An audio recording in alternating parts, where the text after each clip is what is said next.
ഒരു ശലഭം ഭാഗം 14. അച്ഛമ്മ പഴയ കഥകൾ പറഞ്ഞു തുടങ്ങി. രാമനും മാലതിയും കോളേജിൽ ഒരുമിച്ചായിരുന്നു. അവൻ്റെ ജൂനിയറായിരുന്നു മാലതി. രാമൻ്റെ പഠനം കഴിഞ്ഞ് അവൻ ഹോസ്പിറ്റലിൽ ജോയിൻ ചെയ്തിട്ടാണ് അവരുടെ കാര്യം എന്നോട് പറയുന്നത്. മാല അപ്പോൾ ഫൈനൽ ഇയർ ആയിരുന്നു. നല്ല പെൺകുട്ടി, നല്ല കുടുംബം. പിന്നെ ഒന്നും ആലോചിച്ചില്ല. അവൻ്റെ കല്യാണം കാണാനുള്ള എൻ്റെ ആഗ്രഹം കൂടി ഉള്ളതുകൊണ്ടാവും വേഗം കല്യാണം തീരുമാനിച്ചു. കൃഷ്ണന്റെ വിവാഹം അഞ്ജലിയുമായി ഉറപ്പിച്ചിരുന്നതുകൊണ്ട് അവരുടേതും ഒരുമിച്ച് നടത്താനായിട്ടാണ് തീരുമാനിച്ചത്. എല്ലാവരും കൊതിക്കുന്ന പോലൊരു കല്യാണമായിരുന്നു അവരുടേത്. 2 മക്കളുടെയും സന്തോഷം എനിക്കും അഭിമാനമായിരുന്നു. 2 കൊല്ലത്തോളം എല്ലാം നന്നായിട്ട് തന്നെ പോയി. പഠനത്തിനും പ്രൊഫഷനും ഒരുപാട് പ്രാധാന്യം കൊടുത്തിരുന്ന മാലതി MBBS കഴിഞ്ഞ് ഹയർ സ്റ്റഡീസിന് പുറത്തു പോകാൻ തീരുമാനിച്ചു. രാമും ഹോസ്പിറ്റലിൽ നിന്ന് ലീവ് എടുത്ത് അവളുടെ ഒപ്പം പഠിക്കാൻ തീരുമാനിച്ചിരുന്നു. അതിലാർക്കും ഇഷ്ടക്കേടുമില്ലായിരുന്നു. എവിടെ ആയാലും അവർ ഒരുമിച്ചുണ്ടല്ലോ എന്നേ എല്ലാവരും ഓർത്തുള്ളൂ. പക്ഷേ ഈശ്വരൻ്റെ തീരുമാനം എപ്പോഴും നമ്മുടെ തീരുമാനം തന്നെ ആവില്ലല്ലോ മോളെ. അവർ പോകുന്നതിന് 1 മാസം ഉള്ളപ്പോൾ മാലതി ഗർഭിണിയായി. തറവാട്ടിലെ ആദ്യത്തെ പേരക്കുട്ടി വരാൻ പോകുന്നതിൽ എല്ലാവരും മതിമറന്ന് സന്തോഷിച്ചു.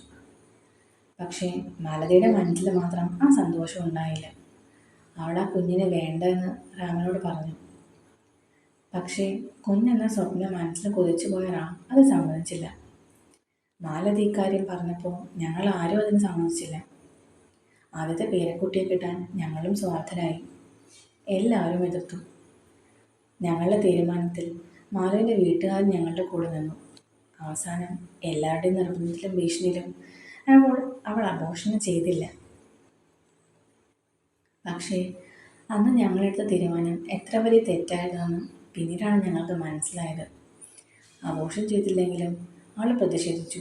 ഭക്ഷണം കഴിക്കാതെയും മരുന്നുകൾ കഴിക്കാതെയും അവൾ ഞങ്ങളോടുള്ള ദേഷ്യം വയറ്റിലുള്ള ആ കുഞ്ഞിനോട് തീർത്തു. മാലതി ഗർഭിണിയായി 2 മാസമായപ്പോഴേക്കും രാം പഠനത്തിനായി പോവുകയും ചെയ്തു. 2 പേരുടെയും പഠനത്തിന് വേണ്ടി ചിലവായ പണം ഒരുമിച്ച് നഷ്ടമാവേണ്ടല്ലോ എന്നേ അപ്പോൾ ഓർത്തുള്ളൂ. മാലതിക്ക് പിന്നെ ആയാലും പോകാലോ എന്നോർത്തു. രാം ദിവസവും വിളിക്കും അവളുടെ കാര്യം അന്വേഷിക്കാൻ. പക്ഷേ ഒരിക്കൽ പോലും വാശിയിൽ അവൾ അവനോട് സംസാരിച്ചിരുന്നില്ല. രാം ഒറ്റയ്ക്ക് പോയത് മാലതിക്ക് കുഞ്ഞിനോടുള്ള ദേഷ്യം കൂട്ടാനേ ഉപകരിച്ചുള്ളൂ. 7-ാം മാസം അവളെ കൊണ്ടുപോകാമെന്ന വീട്ടുകാർ വന്നെങ്കിലും വാശിക്ക് അവൾ പോകാതെ ഇവിടെ തന്നെ നിന്നു. ഞങ്ങൾക്ക് പക്ഷെ സന്തോഷമായിരുന്നു. അവളും കുഞ്ഞും ഇവിടെ തന്നെ കാണുമല്ലോ എന്നോർത്ത്. പക്ഷേ പ്രസവത്തിന് മുൻപ് തന്നെ രാമൻ ലീവ് എടുത്ത് വന്നിരുന്നു. മാലതി പ്രസവിച്ച എൻ്റെ കണ്ണനെ ഞാനാ കൈനീട്ട് വാങ്ങിയത്. ശരിക്കും ഉണ്ണിക്കണ്ണൻ തന്നെയായിരുന്നു. എൻ്റെ കുഞ്ഞ് അന്ന് മാത്രം അമ്മയുടെ മുലപ്പാൽ കുടിച്ചുള്ളൂ മോളെ. പിന്നീടുള്ള ദിവസങ്ങളിൽ അവൾ ആ കുഞ്ഞിന് പാല് കൊടുക്കാൻ സമ്മതിച്ചില്ല. കുഞ്ഞിനെ ശത്രുവിനെ പോലെയാണ് അവൾ കണ്ടത്. എൻ്റെ കുഞ്ഞ് വിശന്ന് കരഞ്ഞിട്ടും അവളൊരു തുള്ളി മുലപ്പാൽ പോലും അവന് കൊടുത്തില്ല. അച്ഛമ്മ കരഞ്ഞു പോയിരുന്നു. അലിയുടെ ഹൃദയം പിടഞ്ഞു പോയി. ഒരമ്മയ്ക്ക് അങ്ങനെ ചെയ്യാൻ പറ്റുമോ? തൻ്റെ കുഞ്ഞ് കരയുമ്പോൾ നോക്കി നിൽക്കുന്നത് എങ്ങനെയാ? അവൾ മനസ്സിൽ ചോദിച്ചു. അവൾ ഞങ്ങളോട് പകരം വീട്ടിയത് എൻ്റെ കണ്ണനെ വെച്ചാണ് മോളെ. ഹോസ്പിറ്റലിൽ നിന്ന് അവൾ നേരെ അവളുടെ വീട്ടിലേക്കായിരുന്നു പോയത്. പക്ഷെ കുഞ്ഞിനെ അവൾ കൊണ്ടുപോയില്ല. അവളുടെ വീട്ടുകാർ അവളെ വീട്ടിൽ കയറ്റിയില്ല. അതുകൊണ്ട് മാത്രം അവൾ തിരികെ തറവാട്ടിലേക്ക് വന്നു. വിശന്ന് കരയുന്ന കുഞ്ഞിനെ കൊണ്ട് ഞങ്ങൾ കുറച്ച് പേര് കഷ്ടപ്പെട്ടു പോയി. അവസാനം രാമന് അവളുടെ കാല് പിടിക്കേണ്ടി വന്നു. പക്ഷേ കുഞ്ഞിന് 3 മാസം ആകുമ്പോൾ അവൾക്ക് പഠിക്കാൻ പോകണം എന്നൊരു നിബന്ധന അവൾ വെച്ചു. ആ ഉറപ്പിന്മേലാണ് അവളെൻ്റെ കണ്ണൻ്റെ പാല് കൊടുക്കാൻ സമ്മതിച്ചത്. 3 മാസമായപ്പോൾ പറഞ്ഞതുപോലെ അവൾ പോവുകയും ചെയ്തു. അവളുടെ പുറകെ മനസ്സോടെ രാമനും പോവേണ്ടി വന്നു. പക്ഷെ അപ്പോഴേക്കും അവർ തമ്മിൽ ഒരിക്കലും അടുക്കാനാവാത്ത വിധം അകന്നു കഴിഞ്ഞിരുന്നു. പിന്നെ കണ്ണനെ നോക്കിയത് ഞാനും വേലക്കാരും അഞ്ജലിയും കൃഷ്ണനും ഒക്കെ കൂടിയാണ്. മാലതി പോയതുകൊണ്ട് അഞ്ജലി സ്വന്തം കുഞ്ഞിനെ പോലെ കണ്ണനെ നോക്കി. അവർക്ക് അവൻ മകൻ തന്നെയായിരുന്നു. കുറേ നാൾ കഴിഞ്ഞു അവർക്കൊരു കുഞ്ഞുണ്ടാകാതെ ആയപ്പോൾ കണ്ണനെ അവർ സ്വന്തമായി തന്നെ കണ്ടിരുന്നു. കണ്ണനും അവർ സ്വന്തം തന്നെയായിരുന്നു. അച്ഛനായ രാമനേക്കാൾ അവന് പ്രിയം കൊച്ചച്ഛനോടായിരുന്നു. പഠനം കഴിഞ്ഞ് മാലതി അവിടെ തന്നെ ജോലിയായി. 2 പേരും ഡിവോഴ്സ് ആവാതെ 2 ഇടത്തായി.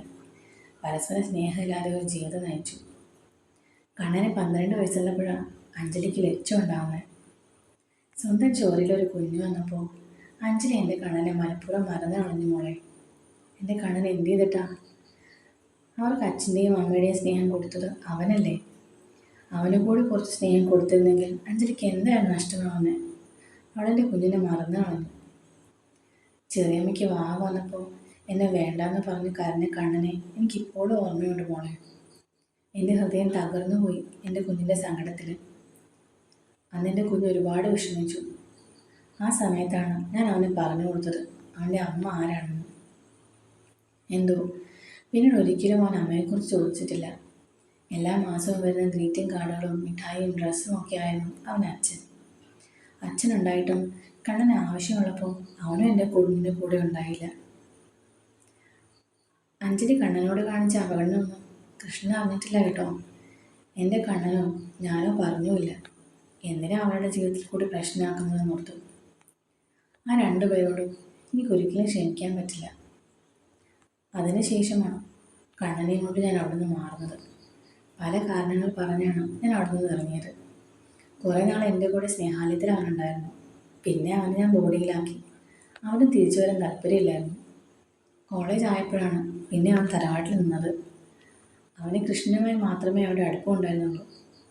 അപ്പോഴേക്കും രാമൻ അവിടെ ഉണ്ടായെങ്കിലും അവൻ ആവശ്യമുള്ള സമയത്ത് കൂടെ ഇല്ലായിരുന്നു എന്ന കുറ്റബോധം കാരണം രാമൻ സ്വയം അവനിൽ നിന്ന് അകന്നു തന്നെ നിന്നു.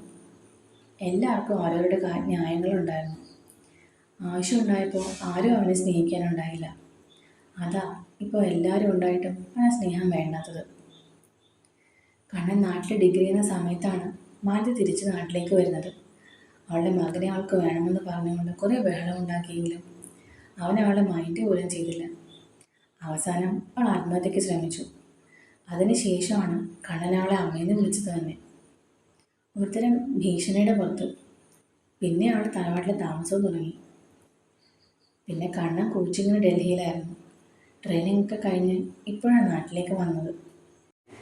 മാലതി നാട്ടിലേക്ക് വന്നതിൻ്റെ കാരണം ഞാൻ അറിഞ്ഞത് ഈയിടെ കണ്ണൻ തന്നെ പറഞ്ഞാണ്. രാമൻ്റെ ജീവിതത്തിൽ മറ്റൊരു പെണ്ണുണ്ടെന്ന്. രാം തന്നെയാണ് അത് കണ്ണനോട് പറഞ്ഞത്. കണ്ണൻ്റെ പക്ഷെ അതിലൊരു കുഴപ്പമില്ല. ഇത്രയും കാലം കഴിഞ്ഞ് ഡിവോഴ്സ് നോട്ടീസ് കിട്ടിയപ്പോഴാണ് മാലതി നാട്ടിൽ വന്നതും കണ്ണനോടുള്ള ഈ സ്നേഹമൊക്കെ. ഇതൊക്കെ സ്വത്തിന് വേണ്ടിയാണെന്നാണ് രാമൻ പറയുന്നത്. കണ്ണന് വേണ്ടി നിന്നെ കണ്ടുപിടിച്ചത് തന്നെ അവനെ അവളുടെ വശത്താക്കാൻ വേണ്ടിയായിരുന്നു മോളെ. അതുകൊണ്ട് തന്നെ അവനെ കല്യാണം മുടക്കാൻ വേണ്ടിയാണ് അന്ന് മോളുടെ വീട്ടിൽ വന്നത്. പക്ഷേ പിന്നെ നടന്നതൊക്കെ മോൾക്ക് അറിയാലോ. ഈ സ്നേഹവും പരിഗണനയും ഒക്കെ നമുക്ക് ആവശ്യമുള്ളപ്പോൾ കിട്ടണം, അല്ലെങ്കിൽ അതിനൊരു വിലയും ഉണ്ടാവില്ല. കണ്ണൻ്റെ കാര്യത്തിലും അങ്ങനെ തന്നെയാണ്. കുഞ്ഞിലേ മുതൽ അവന് അങ്ങനെ ഒരു സ്നേഹം അനുഭവിച്ചിട്ടില്ല. അതാണ് മോളുടെ വീട്ടിലേക്ക് അടുപ്പവും സ്നേഹവും അവനെ ആകർഷിച്ചത്. പക്ഷെ ഇപ്പോൾ എനിക്കറിയാം എൻ്റെ കണ്ണൻ്റെ ഭാഗ്യം തന്നെ നിങ്ങളാണ്. അച്ഛമ്മ അലി നോക്കിക്കൊണ്ട് പറഞ്ഞു. അദ്ദേഹത്തെ എന്നോട് കുറച്ചൊക്കെ പറഞ്ഞിട്ടുണ്ട് അച്ഛമ്മേ, ആൻറ്റിയും അങ്കിളും സെപ്പറേറ്റ് ആണെന്നൊക്കെ. പക്ഷേ ഇക്കാര്യങ്ങളൊന്നും പറഞ്ഞില്ല കേട്ടോ. അലിയുടെ ശബ്ദം ഇടറിപ്പോയി. പറയും, കണ്ണൻ്റെ സ്വന്തം ആകുമ്പോൾ ആ പറയും. അന്ന് അച്ഛമ്മയോട് യാത്ര പറഞ്ഞ് പിരിയുമ്പോൾ അലിയുടെ മനസ്സ് അസ്വസ്ഥമായിരുന്നു. ആദ്യം ഒന്ന് കാണാൻ നെഞ്ച് തുടിക്കുന്നത് പോലെ. പക്ഷെ കണ്ടാൽ ഉറപ്പായും അവൾ കരഞ്ഞു പോകുമായിരുന്നു. വീട്ടിലെത്തി അച്ഛനോടും അമ്മയോടും അച്ഛമ്മ പറഞ്ഞതൊക്കെ പറഞ്ഞപ്പോഴേക്കും അവൾ കരഞ്ഞു പോയിരുന്നു. അവർ അല്ലി സമാധാനിപ്പിച്ചു. നമ്മളല്ലാതെ മറ്റാരും ഇതൊന്നും അറിയണ്ട. എന്നെങ്കിലും ആദ്യം പറഞ്ഞ് മാത്രമേ മറ്റാരും അറിഞ്ഞാൽ മതി, അച്ഛൻ അവളോട് പറഞ്ഞു. അന്ന് ആദ്യം അവളെ വിളിച്ചതേയില്ല. അന്ന് മുഴുവൻ ആദ്യക്ക് നല്ല തിരക്കായിരുന്നു. അതുകൊണ്ട് തന്നെ അല്ലിയെ വിളിക്കാൻ അവനും ഒട്ടും സമയം കിട്ടിയില്ലായിരുന്നു. രാത്രി വീട്ടിലെത്തിയപ്പോഴാണ് അവൻ അല്ലിയെക്കുറിച്ച് ഓർത്തത് തന്നെ. അവൻ വേഗം മൊബൈൽ എടുത്ത് നോക്കി. അവളുടെ ഒരു മിസ്ഡ് കോളോ ഒരു മെസ്സേജോ ഇല്ലെന്ന് കണ്ട് അവൻ്റെ നെറ്റിയൊന്ന് ചൊളിഞ്ഞു. എൻഗേജ്മെൻറ്റ് കഴിഞ്ഞ നാൾ മുതൽ അവളുടെ മെസ്സേജോ കോളോ ഇല്ലാത്ത ഒരു ദിവസം പോലും ഉണ്ടായിട്ടില്ല. അവൻ്റെ മനസ്സ് അസ്വസ്ഥമായി. ഇനി അസുഖം വല്ലതും മനസ്സിലേക്ക് അങ്ങനെ ഒരു ചിന്ത വന്നതും അവൻ ഒരു നിമിഷം പോലും പാഴാക്കാതെ അല്ലിയെ വിളിച്ചു. ഫോണിലേക്ക് വരുന്ന ആദ്യയുടെ കോൾ എടുക്കാൻ മടിച്ചുകൊണ്ട് അല്ലി ഇരുന്നു. സംസാരിച്ചു തുടങ്ങിയാൽ കൈവിട്ട് എന്തെങ്കിലും പറഞ്ഞു പോകുമോ, ശബ്ദത്തിലെ വ്യത്യാസം അവന് മനസ്സിലാവുമോ എന്നൊക്കെ അല്ലി ഭയന്നു. ഒരു തവണ ഫുൾ ഡ്രെയിൻ ചെയ്ത് കോൾ കട്ടായതും അല്ലി സമാധാനത്തോടെ ഇരുന്നു. പക്ഷെ പിന്നെയും ആദ്യയുടെ കോൾ വന്നതും അവൾ ആകെ വെപ്രാളത്തിലായി. തന്നെ കിട്ടാതെ അവൻ അച്ഛനെയോ അമ്മയോ ഈ സമയത്ത് വിളിക്കുമോ എന്നോർത്തതും അല്ലി വേഗം കോൾ എടുത്തു. കൃതി, ആദ്യം അവളെ വിളിച്ചു. അലിയുടെ നെഞ്ചൊന്ന് പിടഞ്ഞുപോയി അവൻ്റെ ആ വിളിയിൽ. ആയു ദേർ കൃതി, താൻ ഓക്കെ അല്ലേ? അത് ടെൻഷനോട് ചോദിച്ചു. ഞാൻ ഓക്കെയാണ് ആദ്യേട്ടാ, നല്ല തലവേദനയായിരുന്നു, അതായിരുന്നു വിളിക്കാതിരുന്നത്. Phone use ചെയ്തേയില്ല. അവൾ ഒരുവിധം പറഞ്ഞൊപ്പിച്ചു. ഇറ്റ്സ് ഓക്കെ കൃതി, ഞാനും ഇന്ന് നല്ല തിരക്കിലായിരുന്നു. ഒരു പുതിയ കേസ്, കുറച്ച് ടെൻഷനാണ്. വീട്ടിലെത്തിയപ്പോഴാണ് തൻ്റെ കോൾ വന്നില്ലെന്ന് ഓർത്തത്. വിളിച്ചപ്പോൾ താൻ എടുത്തില്ലല്ലോ, അപ്പോൾ അസുഖം വലുതാണോ എന്ന് ഓർത്തു. അങ്ങനെയൊന്നും ഇല്ലാതേട്ടാ, എനിക്ക് ഞാൻ വെച്ചോട്ടെ, ഒന്ന് കിടക്കണം. ഓക്കെ കൃതി, ഗുഡ് നൈറ്റ്. അല്ലി വേഗം ഫോൺ വെച്ചു. അല്ലി ഫോൺ വെച്ചതും ആര്യയ്ക്ക് എന്തോ പോലെ തോന്നി. അവൾ അവനെ അവഗണിക്കുന്നത് പോലെ. പക്ഷേ അത് തൻ്റെ മാത്രം തോന്നലാവണേ എന്ന് അവൻ അതിയായി ആഗ്രഹിച്ചു. എത്ര തിരക്കായാലും അവളെ എന്നും വിളിക്കണമെന്നും വിവരങ്ങൾ അന്വേഷിക്കണമെന്നും അവൻ ഉറപ്പിച്ചു. പക്ഷേ പിറ്റേന്ന് രാവിലെ അല്ലി അവനെ വിളിച്ചതും അവൻ്റെ പരിഭവം ഇല്ലാതായിരുന്നു. ഇന്നലെ കൃതി എന്നെ അവോയ്ഡ് ചെയ്യുന്നതുപോലെ തോന്നി. ആദ്യം തനിക്ക് തോന്നിയ കാര്യം അവൾ തുറന്നു പറഞ്ഞു. കൃതി ആകെ വല്ലാതായി. അച്ഛമ്മയെ കണ്ട കാര്യം ആദ്യയോടെ തുറന്നു പറയാൻ അവൾ തീരുമാനിച്ചു. ജീവിതത്തിൻ്റെ തുടക്കത്തിൽ തന്നെ ഒന്ന് മറച്ചു വെക്കരുത് എന്ന് അലിക്ക് തോന്നി. ആദ്യേട്ടാ, എനിക്കൊരു കാര്യം പറയാനുണ്ട്. എന്താ കൃതി, പറയേ. അത്, ഞാൻ ഇന്നലെ അച്ഛമ്മയെ കാണാൻ പോയിരുന്നു. അച്ഛമ്മയാണ് എന്നെ കണ്ട് സംസാരിക്കണമെന്ന് പറഞ്ഞത്. ആദ്യം ഒന്ന് നിശബ്ദനായി. ആദ്യേട്ടാ സോറി, ഞാൻ പറഞ്ഞിട്ട് പോവേണ്ടതായിരുന്നു അല്ലേ. പക്ഷേ അച്ഛമ്മ പറയണ്ടെന്ന് പറഞ്ഞപ്പോൾ അതാ ഞാൻ മറച്ചു വെച്ചത്. റിയലി സോറി, അലി വിഷമത്തോടെ പറഞ്ഞു. ഇറ്റ്സ് ഓക്കെ കൃതി, അച്ഛമ്മയ്ക്ക് തന്നെ നല്ല ഇഷ്ടമായിട്ടുണ്ട്. അതാണ് ഒക്കെ പറയാൻ തീരുമാനിച്ചിട്ടുണ്ടാവുക. അതാണോ ഇന്നലെ ആകെ ടെൻഷനായത്? അവൻ ചോദിച്ചു. അലി പതുക്കെ മൂടി. ഇറ്റ്സ് ഓക്കെ കൃതി, ഞാനിപ്പോൾ ഓക്കെയാണ്. ഇതൊക്കെ എനിക്ക് അറിവ് വയ്ക്കുന്നതിന് മുൻപ് നടന്നതല്ലേ. ഞാൻ ഈ ലൈഫിൽ പണ്ടേ അഡ്ജസ്റ്റ് ആയതാണ്. പിന്നെ അമ്മയോട് മാനസികമായ ഒരടുപ്പവും എനിക്കില്ല. തിരിച്ച് എന്നോടും അവർക്ക് അങ്ങനെ ഒരു അടുപ്പമില്ല കൃതി. അവരെക്കാൾ സംസാരിക്കാനുള്ള അടുപ്പമെങ്കിലും ഉള്ളത് അച്ഛനോടാണ്. പിന്നെ അവരീ കാണിക്കുന്നതൊക്കെ അച്ഛനെ തോൽപ്പിക്കാൻ വേണ്ടിയാണ്. അച്ഛമ്മ പറഞ്ഞില്ലേ, രാധ ആൻറ്റി അച്ഛൻ്റെ കൂടെ വർക്ക് ചെയ്യുന്നതാണ്. ഞാൻ മീറ്റ് ചെയ്തിട്ടുണ്ട്. കൃതിയെ പരിചയപ്പെടുത്താം ഒരിക്കലും. ഞാൻ കൃതിയോട് ഇതൊക്കെ മറച്ചു വെച്ചെന്ന് തോന്നിയോ? ആദ്യം ചോദിച്ചു. ഏയ്, എന്നായാലും പറയുമെന്ന് എനിക്കറിയാം, അല്ലി പയ്യെ പറഞ്ഞു. ആദ്യയുടെ മുഖം ഒന്ന് തെളിഞ്ഞു.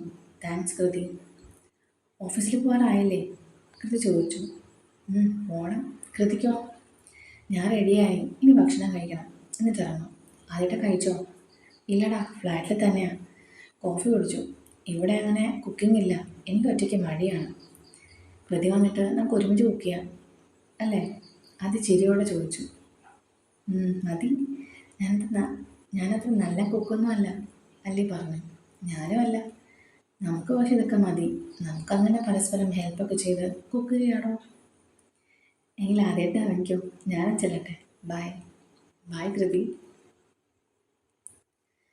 ദിവസങ്ങൾ അങ്ങനെ കടന്നുപോയി. മോളെ, കല്യാണ സാരി എടുക്കാൻ ആദ്യയുടെ അമ്മ വിളിച്ചിട്ടുണ്ട്.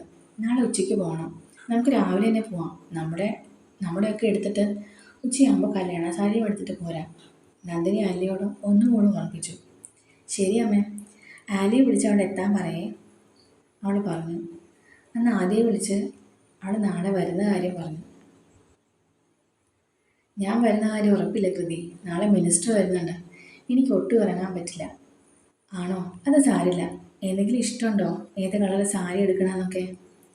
അതൊക്കെ തൻ്റെ ഇഷ്ടമല്ലേ. കൃതി ഏത് കളർ ധരിച്ചാലും എനിക്കിഷ്ടമാണ്. പോലീസുകാർക്ക് ഇങ്ങനത്തെ കാര്യങ്ങളിൽ ഒരു അഭിപ്രായമൊന്നും ഉണ്ടാവില്ലെന്ന് ആലി പറഞ്ഞിരുന്നു. അത് സത്യമായി, അലി ചിരിച്ചുകൊണ്ട് പറഞ്ഞു. തൻ്റെ ആലിയെ ഞാൻ ഒന്ന് പരിചയപ്പെടുന്നുണ്ട്. കല്യാണം കഴിയട്ടെ, അവർക്കൊരു ട്രീറ്റ് കൊടുക്കാം നമുക്ക് അല്ലേ? അലി ഹാപ്പിയായി. അപ്പോൾ ശരി, ബായ്. അലി ഫോൺ കട്ട് ചെയ്തു. ആദ്യം പുഞ്ചിരിയോടെ ഫോണിൽ കാണുന്ന കൃതിയുടെ ഫോട്ടോയിലേക്ക് നോക്കി. അപ്പോഴേക്കും ഒരു പോലീസ് ഓഫീസർ വന്നവനെ തട്ടി വിളിച്ചു.